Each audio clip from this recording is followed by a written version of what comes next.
I overheard my wife and her partner saying that I was pathetic and useless, so I kicked him out. Now, my wife is begging me to take her back and fix our marriage. Been E&M, ethical non-monogamy, with my wife for over a decade. We've had our ups and downs, but generally it's been great.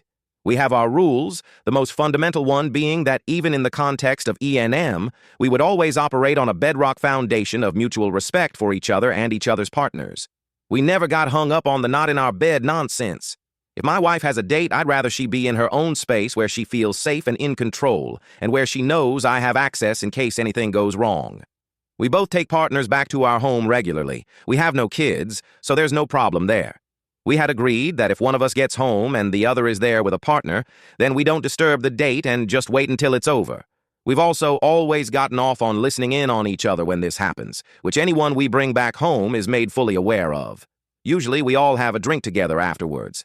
I got to my house and she was there with her longest-term partner, who has been in our lives for about 6 years at this point.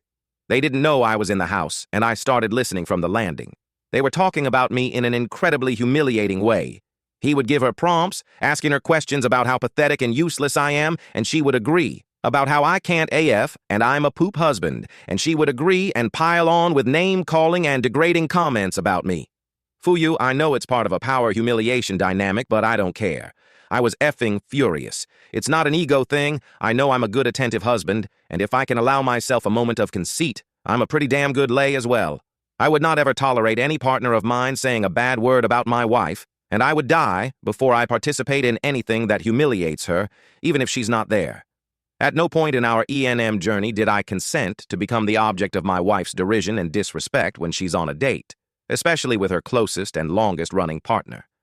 I walked into the bedroom, big no-no, and told him to get the F out. My wife was livid and said no, he's not going anywhere, but I put my foot down and kicked him out of the house. We had a massive fight. She told me I was being a huge pussy. I told her she doesn't respect me, and some harsh words were said from both sides. That was Tuesday night, and we haven't really spoken since. I certainly won't be the first to make contact, and she's been staying at his place all week, which is a me or violation of our ground rules, but I also broke them by kicking him out. For 13 years, I've worshipped the ground she walks on, and I refuse to accept the way they talk about me, even in the heat of the moment. It's not right, and I won't stand for it. It's really put the future of our marriage into question, because I won't move forward with him still in the picture, and that will cause a volcanic amount of friction. She really likes him and has known him for almost half the time she's known me. It would severely disrupt our system, and I know she would resent me for it. But I also know I will resent her if he stays. I feel steadfast in this, but I'd appreciate a sanity check before I make any drastic moves. Part 2. My wife came home last night and we had a very long and incredibly difficult conversation. She texted me yesterday and asked if it was okay with me if she came home after work. I said it's her home too and that I'd been waiting for her for 3 days. There's no way I could go through everything that was said, so I'll just summarize what I feel were my biggest takeaways. Basically, there was some good and some bad, and we're taking baby steps on crackling ice. As soon as she walked in the door and saw me, she broke down and started apologizing. For what they said, for what she said afterward, and for leaving. All of it. The poop talk about me has been going on for nearly 2 years. Started around the time COVID lockdowns were relaxing so we could see FWB again. She had told him she'd missed him during intimacy the first time they met back up. He told her, yeah, because all she's had in lockdown is me, and it escalated from there. They don't do it regularly, just from time to time, and she was mortified I had heard it. She said she never means any of that stuff, but it turns him on, and the intimacy is better as a result. Dude has his own major insecurities, apparently, and she had taken it upon herself to make him feel more like a man, and she never thought I'd ever hear or be hurt by it.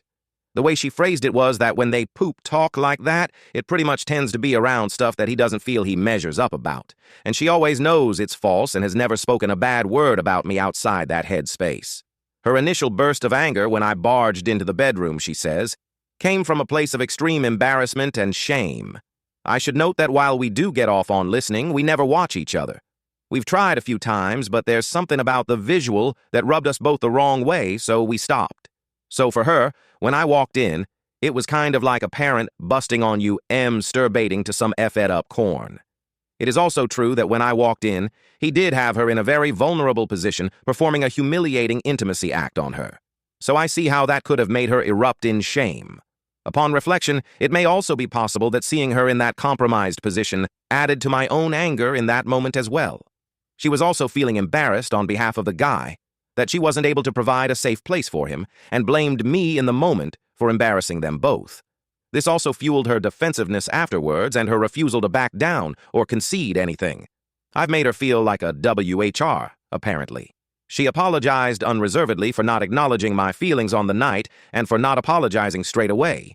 She regrets the things she said during our big fight and that I was totally right to feel the way I did, and that she's feeling humiliated and cornered, but that she knows I must have felt even worse. I asked her if she loves him. Of course not, she says. They have great intimate chemistry and she cares about him a lot, but they would never be compatible in real life, and not once has she ever contemplated a future with him. It somehow upset her that I would think that.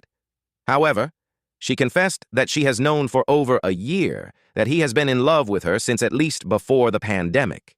He tells her frequently, but she never says it back. She said that it made their time together more intimate and enjoyable, and since she knew she could never reciprocate his feelings, it wasn't a threat. She's made it clear to him plenty of times that a future between them wasn't on the cards. This part has been really difficult for me to process. She said they would stop the kind of talk going forward. I said not good enough. I want him out. She started crying and said she feared I would want that, but hoped I wouldn't. She asked if there was any way they might be able to continue. I said she could hang out with him all she wanted, but she'd be doing it as a single woman. She cried, but she agreed to break things off. She asked if they can meet up one more time because they never got the chance to say bye. I agreed on the condition that they leave me out of it and that she make it clear to him that that will be the last time they ever even speak. Any further contact of any kind after that will be the end of us. I should also note that in our subsequent fight that night, at one point I did say something like, "Well, why don't you just F off to his place then?" in a rhetorical way that you sometimes do in a heated argument. And in a moment of pettiness, she said, "Fine, I will," and packed a bag and went. She spent the first night with him out of spite, but they did not have intimacy, and she would not have stayed any further nights unless he went away for work, so she had his place to herself. Out of pride, she was holding out and waiting for me to make contact before coming back, just as I was. We had to take around a half-hour break when I told her I had gone as far as making an appointment with an attorney for next week. She didn't handle that well at all and had a severe panic attack. She said she never imagined that would ever be on the cards and that she would have come home days ago if she thought I was even remotely thinking about it. That she can't imagine life without me. Finally, I asked her how I'm supposed to believe the things she's telling me or if she's full of poop. She said she promises she's being truthful, and she's never broken a promise to me before, which is true, so I'm inclined to mostly believe her explanations. But there are still a lot of things I need to work through, process, ask about, and convince myself of. We decided we would close the marriage for a couple of months to focus on our own relationship and then reassess. I've canceled my meeting with the lawyer and we're going to go to counseling. Any suggestions on how to find E&M-friendly therapists would be helpful. I never thought we'd ever be here, so I have no idea where to start looking. She offered to close her side unilaterally and let me keep seeing my partners. But this is bad of both of us. I'm not interested in having her punish herself for the sake of it. I still have to figure out if, one, I really fully believe what she told me, and two, if I'm satisfied to continue. I'll take our time while we're closed to make up my mind. It'll be tough, but I'm willing to at least try and work on it. I've been steeling myself for divorce all week, so that's the mindset I've been in. And I acknowledge that I owe it at least to the relationship we had to give it a hard try. Part 3. Firstly, we found an E&M-friendly therapist with some really good references, so we've gone to see her 4 times so far, which she said was a pretty intense schedule and that usually she recommends weekly or bi-weekly appointments. But given the crisis we are in, we would benefit from more frequent sessions in the short term and saving our arguments, fights, discussions for our sessions with her so things don't get out of hand. We're officially closed now. We both saw who we needed to see and it's just the 2 of us. The therapist said 2 months was nowhere near long enough, so we've closed indefinitely for now, and we'll see down the line when we open back up. My wife's FWB didn't take their split well. He came to the house to talk to me and try and change my mind, but I wouldn't open the door to him. Ended up calling the cops after he started getting aggressive. He's out of the picture now, and the even better news is that he was too upset to even consummate that last meeting of theirs. His last memory of intimacy with my wife is me busting in on him, and now he has to live with that. Our third therapy session was really brutal. She came clean about a bunch of stuff that really shocked me, maybe even more than the whole insult thing.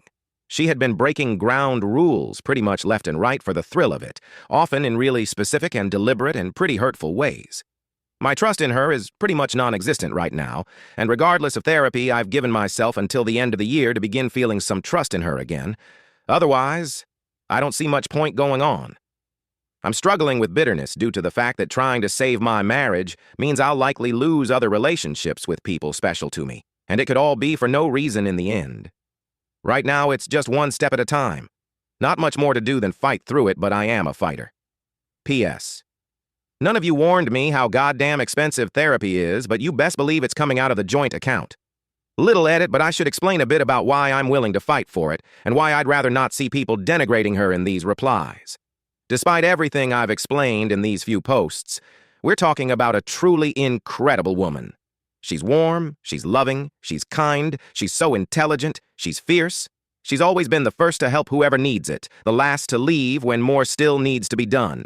She takes care of her family. She's hilarious with a wicked sense of humor. She's adventurous. She loves life. She loves to laugh and suffer fools. She's also incredibly gorgeous. I mean, like actual magazine cover stunning. And if I can be a bit off color, she can F like Olympus thunder over the waves.